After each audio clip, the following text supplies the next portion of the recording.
শিক্ষার্থীবৃন্দ, ইজি টিউটরে আজকের আলোচনার বিষয় চতুর্ভুজ। আমরা প্রতিটি ভিডিওকে দুটো অংশে ভাগ করেছি। প্রথমে আমরা একটি বিষয় সম্পর্কে বিস্তারিত জানব, এরপর এখান থেকে বিগত সালে যত প্রশ্ন এসেছে সে প্রশ্নগুলো নিয়ে আলোচনা করার চেষ্টা করব। তাই যদি পূর্ণ অংশটা আমরা দেখে থাকি ভিডিওটি, তাহলে যে বিষয়টি আমরা ভিডিও করেছি সে বিষয়টি নিয়ে আর কোনো ডাউট থাকবে না। আসুন শুরু করা যাক। চতুর্ভুজ চতুর্ভুজ যখনই বলা হবে তখন কিন্তু একটা বিষয় যে যার চারটি বাহু আছে, এটা কিন্তু আমরা প্রত্যেকেই জানি, যার জন্য এটার নাম হচ্ছে চতুর্ভুজ। এখন দেখি চতুর্ভুজের কিছু বৈশিষ্ট্য।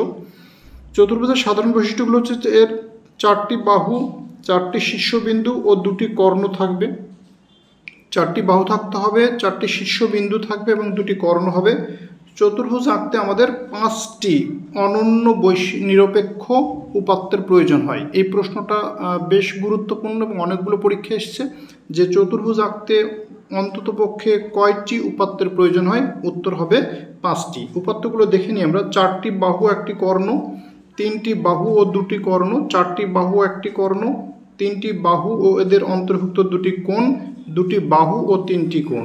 ঠিক এই পাঁচটি উপাত্ত থাকলে আমরা কেবলমাত্র চতুর্ভুজ অঙ্কন করতে পারবো। চতুর্ভুজের মোট উপাত্ত হচ্ছে 10টি। চতুর্ভুজের চারটি কোণের সমষ্টি 360 ডিগ্রি, অর্থাৎ চতুর্ভুজ যেমন করেই আঁকানো হোক না কেন, এক্ষেত্রে প্রতিটি কোণ যদি যোগ করা হয় সেক্ষেত্রে মানটি আসবে 360 ডিগ্রি। চতুর্ভুজের কর্ণদ্বয়ের সমষ্টি এর পরিসীমা অপেক্ষা ক্ষুদ্রতর কিন্তু অর্ধ পরিসীমা অপেক্ষা বৃহত্তর। চতুর্ভুজ প্রধানত 5 প্রকার: আয়তক্ষেত্র, সামান্তরিক, বর্গক্ষেত্র, রম্বস, ট্রাপিজিয়াম। আজকে আমরা আলোচনা করব, থাম্বনেইল দেওয়া হয়েছে আয়তক্ষেত্রের পোস্টমর্টম। দেখে নিই আমরা পোস্টমর্টমটি আয়তক্ষেত্রের কিভাবে করি। আমরা চিত্রে দেখতে পাচ্ছি যে এ বি সি ডি একটি আয়তক্ষেত্র। আয়তক্ষেত্রের বিষয়টা কি হবে? যার বিপরীত বাহুগুলো পরস্পর সমান এবং সমান্তরাল হবে। দেখো, এই বাহুটা দৈর্ঘ্য দুটো সমান এবং সমান্তরাল, একইভাবে প্রস্থ দুটো সমান এবং সমান্তরাল, এবং এইখান থেকে এই প্রান্ত পর্যন্ত যেটা দেখছি এটা হচ্ছে একটি কর্ণ। আবার এ সি একটি কর্ণ। কর্ণদ্বয় পরস্পর কি হবে? সমান হবে, এবং এদের কোণ যেগুলো, যেমন এখানে যে কোণটা তৈরি হবে সেটা 90 ডিগ্রি, এখানে যে কোণটা তৈরি হবে সেটাও 90 ডিগ্রি, এখানকার কোণটাও 90 ডিগ্রি এবং এখানকার কোণটাও 90 ডিগ্রি হবে। এখন পরিসীমাটা কি হবে? পরিসীমা হচ্ছে এই যে পরিসীমাটা বলছে যে, যেমন আমরা দৈর্ঘ্যটাকে বি ধরেছি, প্রস্থটাকে এ ধরেছি, এক্ষেত্রে পরিসীমা হবে 2 ইন্টু দৈর্ঘ্য যোগ কি প্রস্থ, 2 ইন্টু দৈর্ঘ্য যোগ প্রস্থ। যেমন আমরা দৈর্ঘ্যটাকে এখানে লিখেছি বি এবং প্রস্থটাকে এ, তাই লিখলাম আমরা 2 ইন্টু দৈর্ঘ্য যোগ প্রস্থ। ক্ষেত্রফলটা কি হবে? দৈর্ঘ্য গুণিত প্রস্থ, অর্থাৎ এ ইন্টু বি, দৈর্ঘ্য প্রস্থ গুণ করলে আমরা পেয়ে যাবো এর ক্ষেত্রফল। কর্ণ, এখন এখান থেকে একটা বিষয় দেখো যে আয়তক্ষেত্রের কর্ণ যেটা রয়েছে, এই যে এই কর্ণটা, আয়তক্ষেত্রের কর্ণ সমান কি হবে? আয়তক্ষেত্রের কর্ণ সমান হবে √ওভার দৈর্ঘ্য স্কোয়ার প্লাস প্রস্থ স্কোয়ার। এই একটা সূত্র থেকে কিন্তু আমরা এটাও বের করতে পারি যে দৈর্ঘ্য সমান কি হবে, প্রস্থ সমান কি হবে। যেমন দেখো, দৈর্ঘ্য সমান হচ্ছে কর্ণ স্কোয়ার মাইনাস প্রস্থ স্কোয়ার √ওভার কর্ণ স্কোয়ার মাইনাস দৈর্ঘ্য স্কোয়ার, এটা দিয়ে আমরা প্রস্থ বের করতে পারি। অর্থাৎ এই একটা সূত্র যদি আমরা জেনে রাখি যে কর্ণ সমান √ওভার দৈর্ঘ্য স্কোয়ার প্লাস প্রস্থ স্কোয়ার, সেখান থেকে আমরা দৈর্ঘ্য এবং প্রস্থ দুটো সূত্রই কিন্তু বের করে নিতে পারবো। আরেকটি সূত্র বলছে কর্ণের মাধ্যমে ক্ষেত্রফল নির্ণয়। এক্ষেত্রে দৈর্ঘ্য অথবা প্রস্থ যে কোনো একটা দেয়া থাকবে, আর সেখান থেকে আমাদের কি করতে হবে যে ক্ষেত্রফল নির্ণয় করতে হবে। দৈর্ঘ্য প্রস্থ দেওয়া থাকবে আর সেই সাথে কর্ণ, হয় দৈর্ঘ্য দেওয়া থাকবে নয়তো প্রস্থ দেওয়া থাকবে আর কর্ণ দেওয়া থাকবে। সেখান থেকে এই সূত্রের মাধ্যমে আমরা নির্ণয় করতে পারি। এখন পর্যন্ত আমরা যেটা দেখছিলাম সেটা হচ্ছে আয়তক্ষেত্রের বেসিক আলোচনা। এখন আমরা দেখি আয়তক্ষেত্র থেকে কি কি প্রশ্নগুলো পরীক্ষা এসছে। সামান্তরিকের কর্ণদ্বয় সমান হলে সামান্তরিকটি কি হবে? সামান্তরিকের যদি কর্ণ, আগেই বলে নিই আমরা যে আয়তক্ষেত্র, বর্গ, রম্বস এবং সামান্তরিক, এগুলো সবগুলোকে কিন্তু আমরা সামান্তরিকও বলতে পারি। সে দৃষ্টিকোণ থেকে বলছে সামান্তরিকের কর্ণদ্বয় সমান হলে সামান্তরিকটি কি হবে? একটি আয়তক্ষেত্র হবে। খুবই গুরুত্বপূর্ণ প্রশ্ন, অনেক পরীক্ষা এসছে। আয়তক্ষেত্রের চারটি বাহুর মধ্যে চারটি সমান, পাশাপাশি দুটি সমান, বিপরীত বাহুদ্বয় সমান, সবগুলি সমান। আমরা দেখেছি আয়তক্ষেত্রের কিছুক্ষণ আগে চিত্র যে তার বিপরীত বাহু দুটি সমান, অর্থাৎ আনসার হবে গ। 3 নম্বর প্রশ্ন কি বলছে যে আয়তক্ষেত্রের কয়টি কোণ সমকোণ? আয়তক্ষেত্রের 4টা কোণই 90 ডিগ্রি, অর্থাৎ 4টি কোণই হবে এর সমকোণ। 4 নম্বর প্রশ্ন বলছে একটা আয়তক্ষেত্রের দুটি সন্নিহিত বাহুর দৈর্ঘ্য যথাক্রমে 9 ও 12 সেন্টিমিটার, অন্তর্ভুক্ত কোণ কত হলে আয়তটি আঁকা সম্ভব হবে? এখন দেখো তোমাকে এই যে 9, 12 সেন্টিমিটার দিয়েছে, এগুলো দিয়ে জাস্ট কি কনফিউজড করা হয়েছে। এটা তোমরা জেনেই নিয়েছি যে আয়তক্ষেত্রের প্রতিটি কোণ অবশ্যই কি হবে 90 ডিগ্রি হবে, অর্থাৎ অ্যান্সার হবে ক। যে চতুর্ভুজের কোণগুলো সমান বাহুগুলো অসমান, চতুর্ভুজের কোণগুলো সমান অর্থাৎ 4টা কোণই সমান, কিন্তু দেখো এর বাহুগুলো কিন্তু সমান নয়, সেক্ষেত্রে এটা হচ্ছে আয়তক্ষেত্র। কোণ সামান্তরিকের একটি কোণ সমকোণ হলে উভয় একটি কি, মানে সামান্তরিকের যদি একটি কোণ সমকোণ হয় সেটা অবশ্যই আয়তক্ষেত্র হবে। আয়তক্ষেত্রের কর্ণদ্বয় কিভাবে থাকে? আয়তক্ষেত্রের কর্ণদ্বয় সমান এবং একে অপরকে সমদ্বিখণ্ডিত করে, অর্থাৎ সমান 2 ভাগে ভাগ করে থাকে। একটি চতুর্ভুজের দৈর্ঘ্য 8 মিটার, প্রস্থ 6 মিটার, চতুর্ভুজটির পরিসীমা কত হবে? আমরা পরিসীমা সূত্র জানি 2 ইন্টু দৈর্ঘ্য যোগ প্রস্থ। দৈর্ঘ্য যদি 8 হয়, প্রস্থ যদি 6 হয়, তাহলে 2 ইন্টু 8 প্লাস 6 সমান এটা ক্যালকুলেশন করলে আমরা পেয়ে যাব 28 মিটার।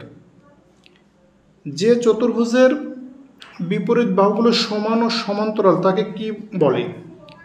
তাকে আমরা আয়তক্ষেত্র বলবো।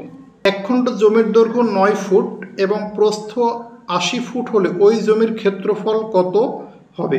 এখন দেখো প্রশ্নটা কিন্তু একটু টেকনিক্যালি করা হয়েছে। যদি তোমাকে শুধু বলতো কত বর্গ ফুট হবে, তাহলে সহজে আমরা করতে পারি যে দৈর্ঘ্য কত আমাদের, দৈর্ঘ্য হচ্ছে আমাদের দেখো এখানে 90 ফুট, আর প্রস্থ কত আমাদের এখানে হচ্ছে 80 ফুট। তাহলে এটাকে যদি আমরা গুণ করি, 8 9 কত 72, আর 2 0, এইটা হবে এত বর্গ ফুট, এত বর্গ ফুট হবে।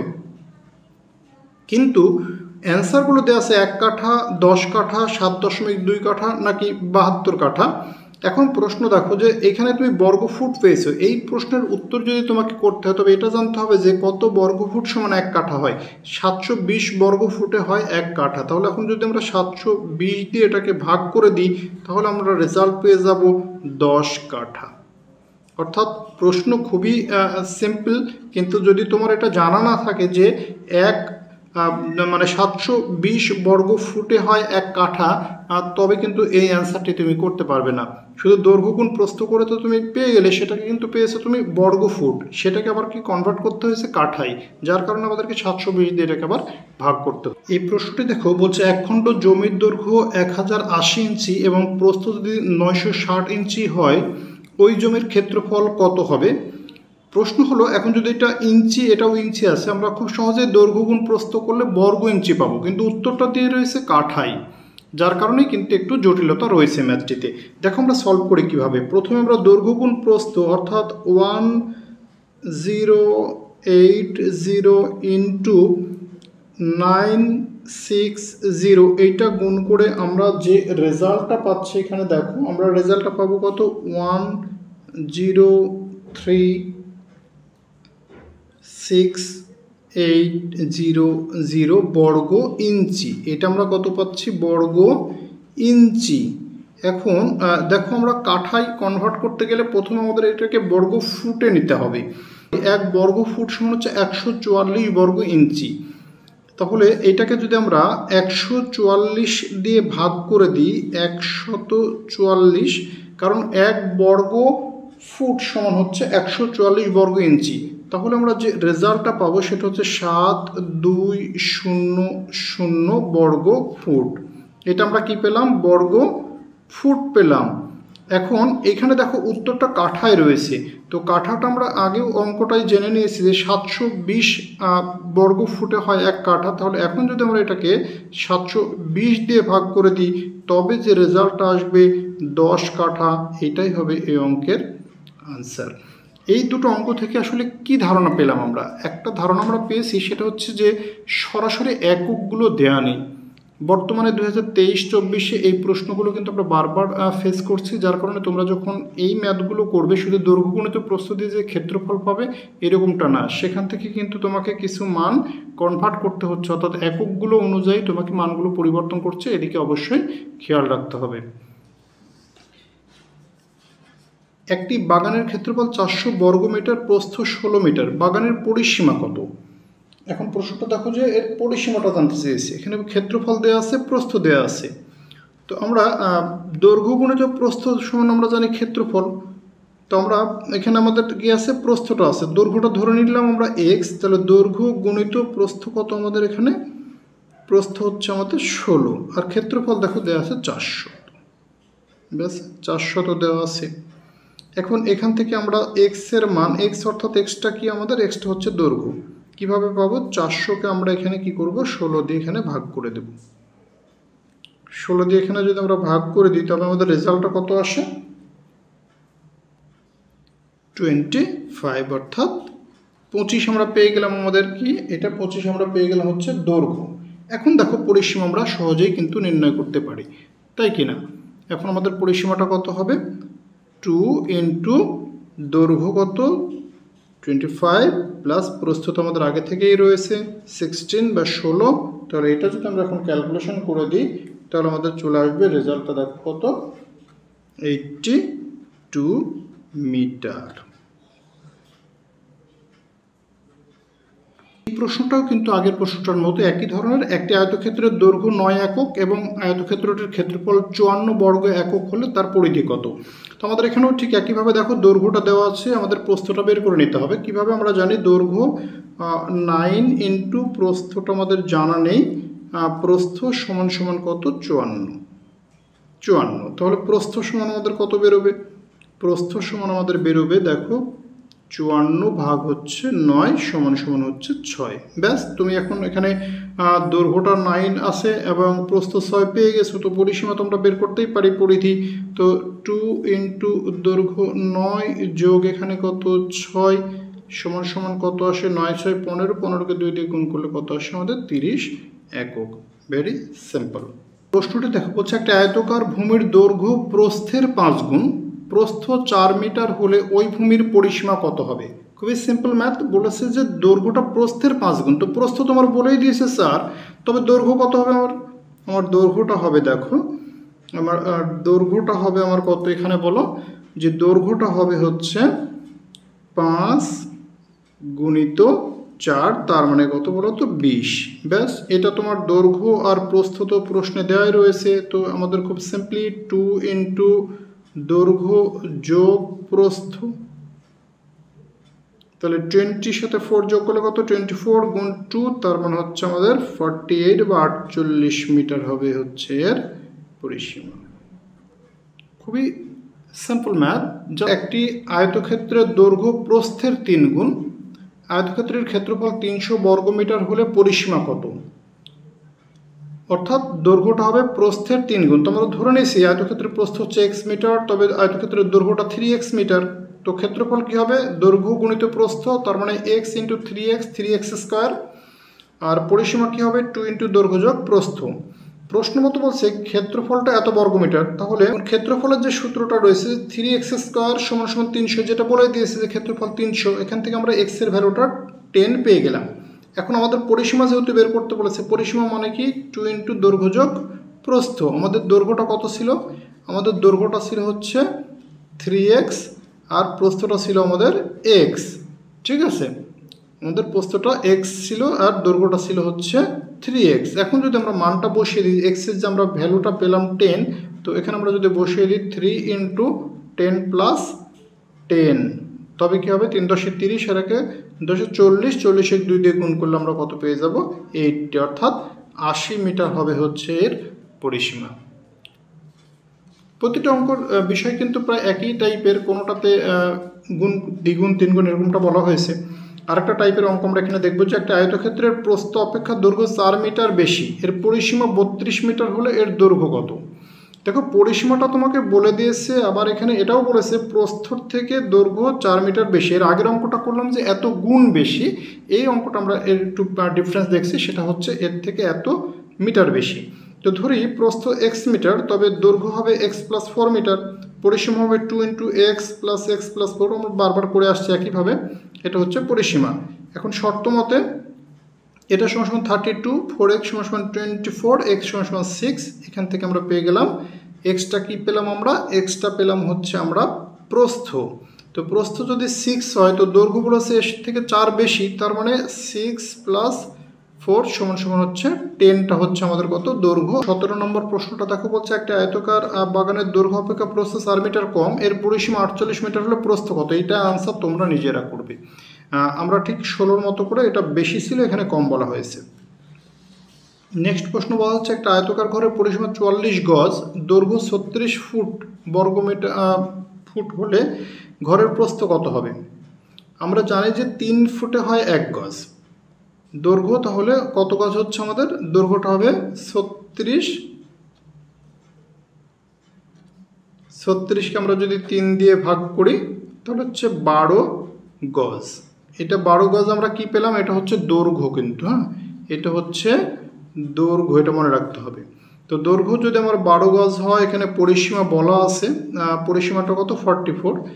প্রস্থটা জানতে চেয়েছি, তো আমরা এটা শর্ত জানি যে পরিসীমা শর্ত হচ্ছে যে 2 × দৈর্ঘ্য মানে কত আমাদের 12 যোগ প্রস্থটা আমরা জানা নেই, সেটা আমরা ধরে নিলাম x সমান কত 30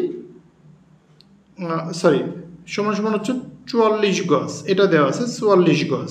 তাহলে এই 2টাই পাশে কি আছে? এই পাশে গুণ আছে, ওই পাশে গেলে ভাগ হয়ে যাবে। তার মানে আমরা লিখতে পারি যে 12 যোগ x সমান হচ্ছে 44 ভাগ হচ্ছে 2 সমান কত আসে? 22। এইটা 12 যোগ x সমান যদি 22 হয়, তাহলে আমরা সহজে লিখতে পারি x সমান হচ্ছে 22 - 12 সমান কত? 10। 10টা আমরা তাহলে x এর মানটা কি পেয়ে গেলাম? 10 পেয়ে গেলাম। এই 10 মিটারটা হচ্ছে কি হবে? প্রস্থ। একটি মাঠের প্রস্থ আরও 10 মিটার বেশি হলে এটি এত বর্গমিটার ক্ষেত্র বিশিষ্ট বর্গাকার মাঠ হতো, মাঠটির প্রস্থ কত মিটার?